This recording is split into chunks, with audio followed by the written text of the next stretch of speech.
Hi everyone, welcome back to Bible in a Year. My name is Natalie and we are on day 79. I'm so glad you're here today. I'm going to give you a heads up. Whatever is going on, the solicitors are calling my phone. Somehow they got my number and they keep calling and I keep having to re-record because the phone is ringing. I am no longer re-recording. We are going to have this day. If the phone rings, I apologize. I can't make them stop. Today, we are going to be reading out of Exodus chapter 29, Proverbs chapter 11, Acts chapter 19, but we are only going to be reading verses 21 through 41 today, and we will close out the day with Psalm 55, verses 1 through 11. So let's get started with Exodus chapter 29. Oh, I did not come prepared to class. Sorry. Oh, here we go. This is the thing that you shall do to them to make them holy, to minister to me in the priest's office.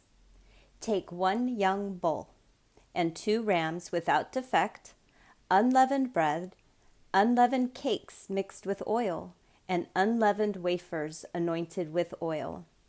You shall make them of fine wheat flour. You shall put them into 1 basket, and bring them in the basket with the bull and the 2 rams. You shall bring Aaron and his sons to the door of the tent of meeting, and shall wash them with water.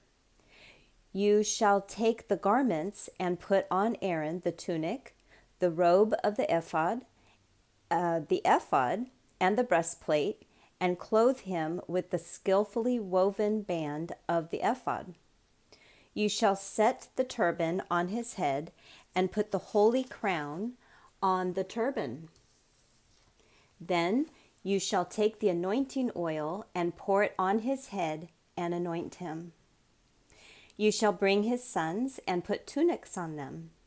You shall clothe them with belts, Aaron and his sons, and bind headbands on them. They shall have the priesthood by a perpetual statute. You shall consecrate Aaron and his sons. You shall bring the bull before the tent of meeting, and Aaron and his sons shall lay their hands on the head of the bull. You shall kill the bull before Yahweh at the door of the tent of meeting. You shall take the blood of the bull and put it on the horns of the altar with your finger. And you shall pour out all the blood at the base of the altar. You shall take all the fat that covers the innards and the cover of the liver, the 2 kidneys, and the fat that is on them, and burn them on the altar. But the meat of the bull and its skin and its dung you shall burn with fire outside of the camp. It is a sin offering. You shall also take 1 ram, and Aaron and his sons shall lay their hands on the head of the ram. You shall kill the ram, and you shall take its blood and sprinkle it around the altar. You shall cut the ram into its pieces, and wash its innards and its legs, and put them with its pieces and with its head. You shall burn the whole ram on the altar. It is a burnt offering to Yahweh. It is a pleasant aroma, an offering made by fire to Yahweh. You shall take the other ram, and Aaron and his sons shall lay their hands on the head of the ram.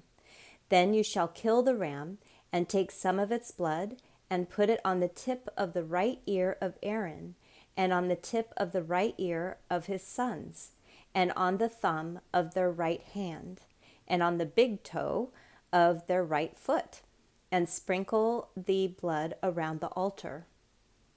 You shall take of the blood that is on the altar and of the anointing oil, and sprinkle it on Aaron, and on his garments, and on his sons, and on the garments of his sons with him. and he shall be made holy, and his garments and his sons' garments with him. Also, you shall take some of the ram's fat, the fat tail, the fat that covers the innards, the cover of the liver, the 2 kidneys, the fat that is on them, and the right thigh, for it is a ram of consecration. And 1 loaf of bread, 1 cake of oiled bread, and 1 wafer out of the basket of unleavened bread that is before Yahweh. You shall put all of this in Aaron's hands and in his sons' hands, and shall wave them for a wave offering before Yahweh. You shall take them from their hands and burn them on the altar on the burnt offering for a pleasant aroma before Yahweh. It is an offering made by fire to Yahweh. You shall take the breast of Aaron's ram of consecration and wave it for a wave offering before Yahweh. It shall be your portion. You shall sanctify the breast of the wave offering and the thigh of the wave offering, which is waved, and which is raised up of the ram of consecration, even of that which is for Aaron, and of that which is for his sons.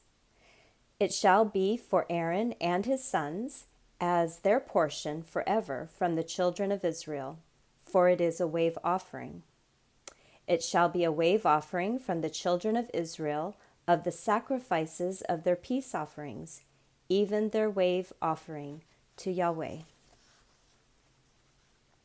The holy garments of Aaron shall be for his sons after him, to be anointed in them and to be consecrated in them.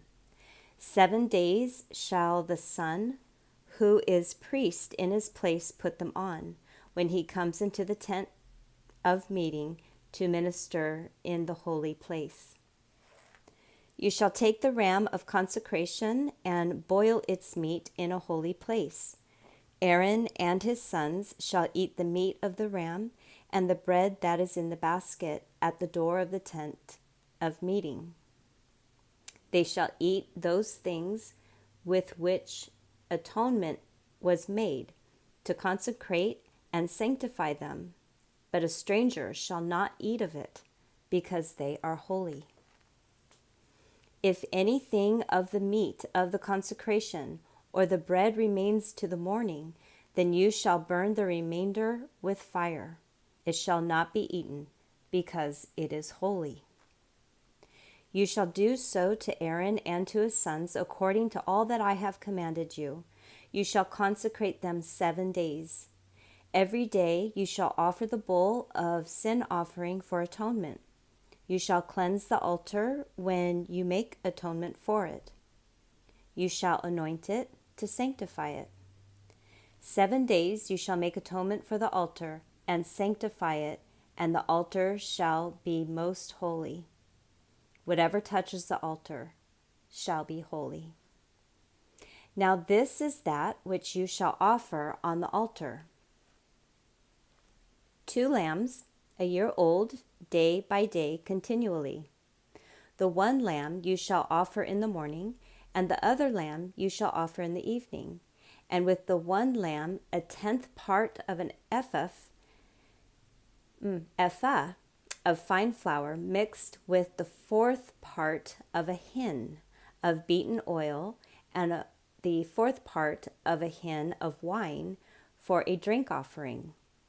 The other lamb you shall offer at evening, and shall do it according to the meal offering of the morning, and according to its drink offering, for a pleasant aroma, an offering made by fire to Yahweh.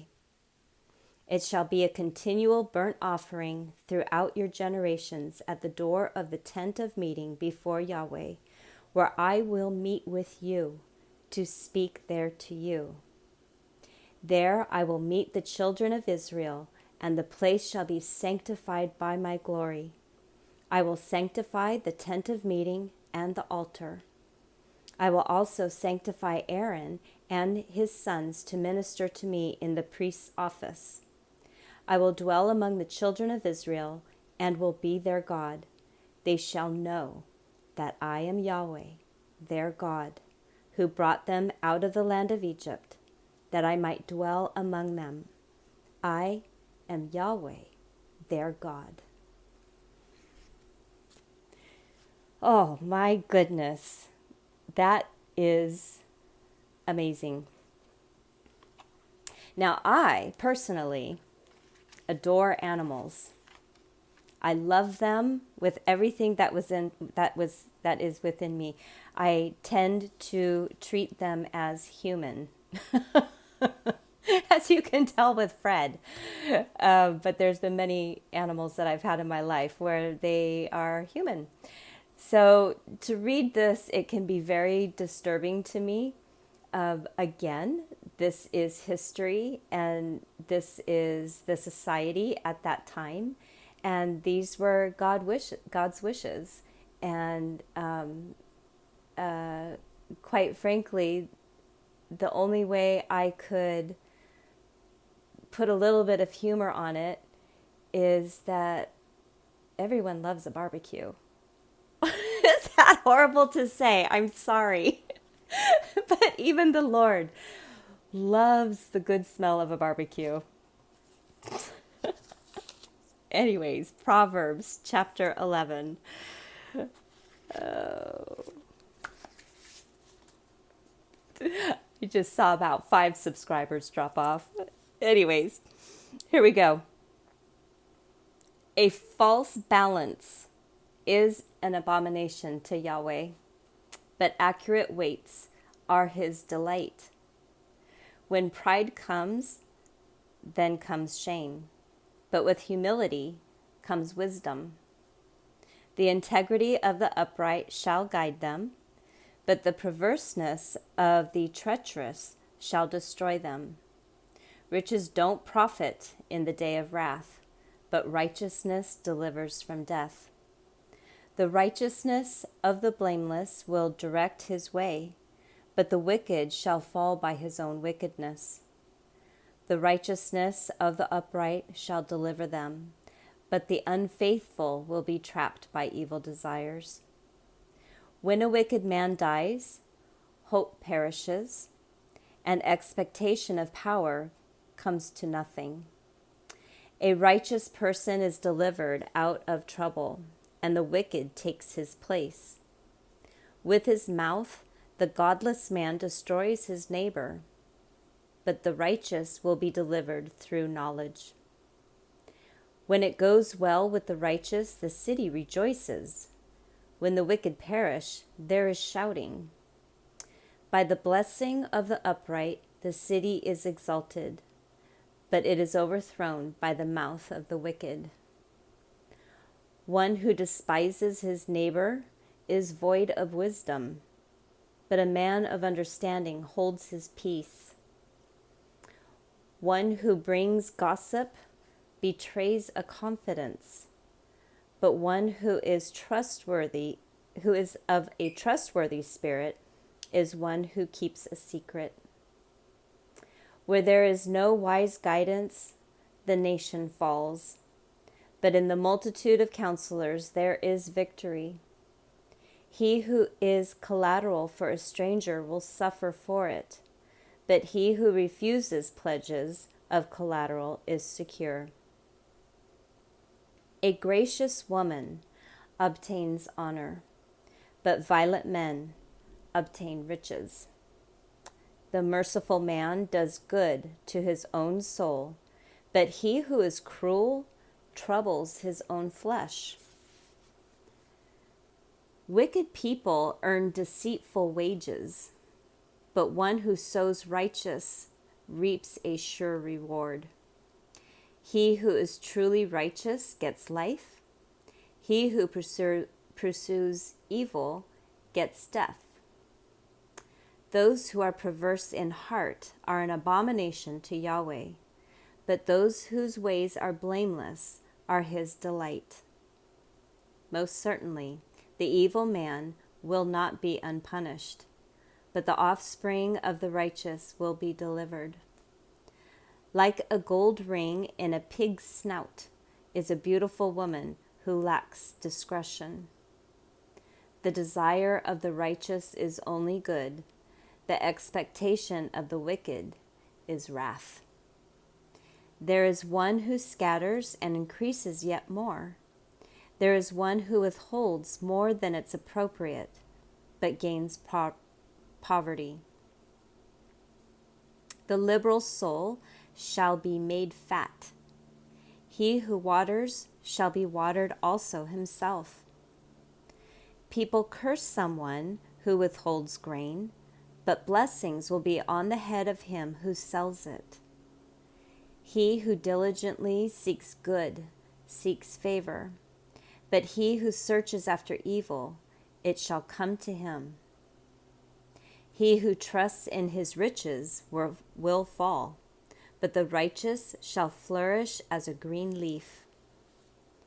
He who troubles his own house shall inherit the wind. The foolish shall be servant to the wise of heart. The fruit of the righteous is a tree of life. He who is wise wins souls.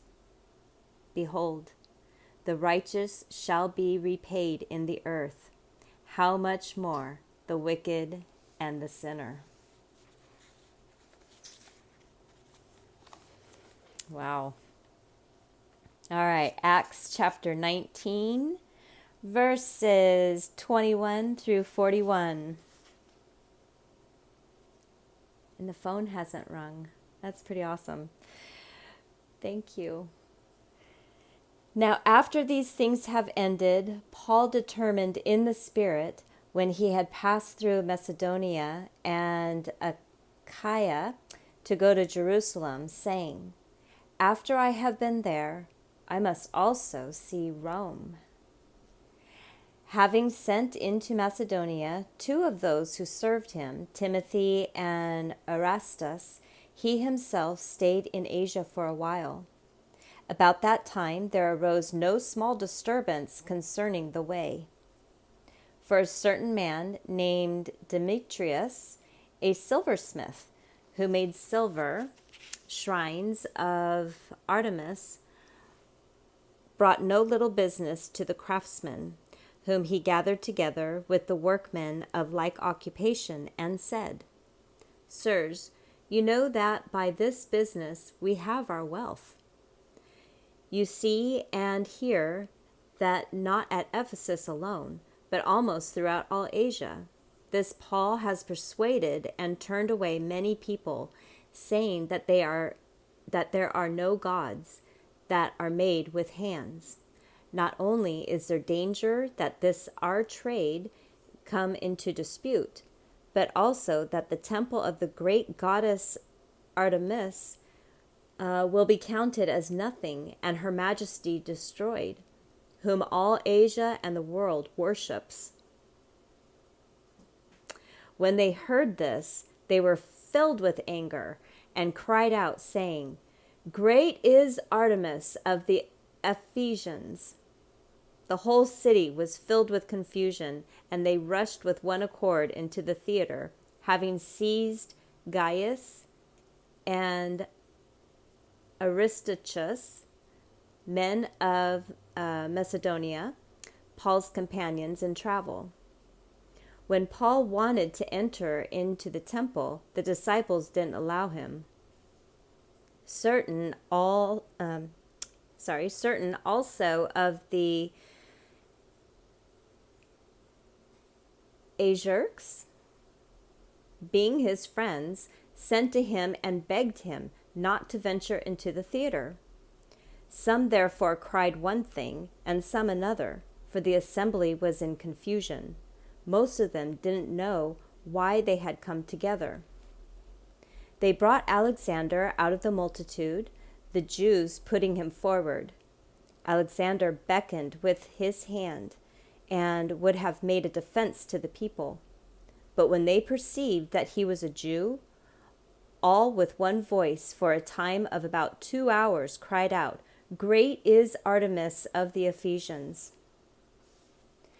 When the town clerk had quieted the multitude, he said, You men of Ephesus, what man is there who doesn't know that the city of the Ephesians is temple keeper of the great goddess Artemis, and of the image which fell down from Zeus?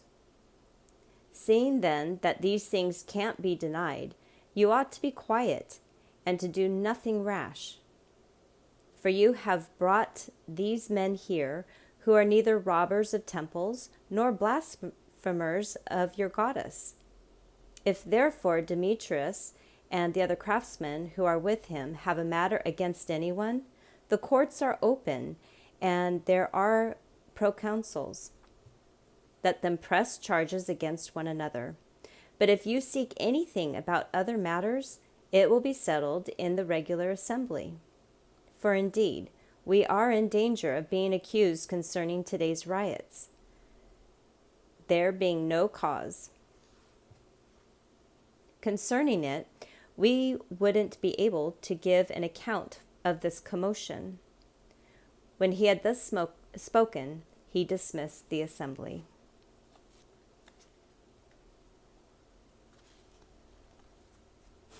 There goes Paul again, rocking people's worlds. Oh, okay, Psalm chapter 55, 1 through 11. It's a short one. This is for the chief musician on stringed instruments, a contemplation by David. Listen to my prayer, God. Don't hide yourself from my supplication. Attend to me and answer me. I am restless in my complaint and moan because of the voice of the enemy, because of the oppression of the wicked. For they bring suffering on me. In anger they hold a grudge against me. My heart is severely pained within me. The terrors of death have fallen on me. Fearlessness and trembling have come on me. Horror has overwhelmed me. I said, "Oh, that I had wings like a dove. Then I would fly away and be at rest. Behold, then I would wander off. I would lodge in the wilderness. I would hurry to a shelter from the stormy wind and storm. Confuse them, Lord, and confound their language, for I have seen violence and strife in the city. Day and night they prowl around on its walls. Malice and abuse are also within her. Destructive forces are within her. Threats and lies don't depart from her streets."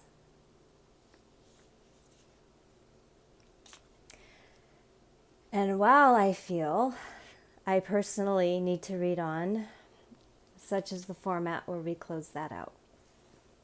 And we will finish tomorrow. I am so glad you were here with me today. Oh, I hope you have a most wonderful day today. And we will see you tomorrow. Bye.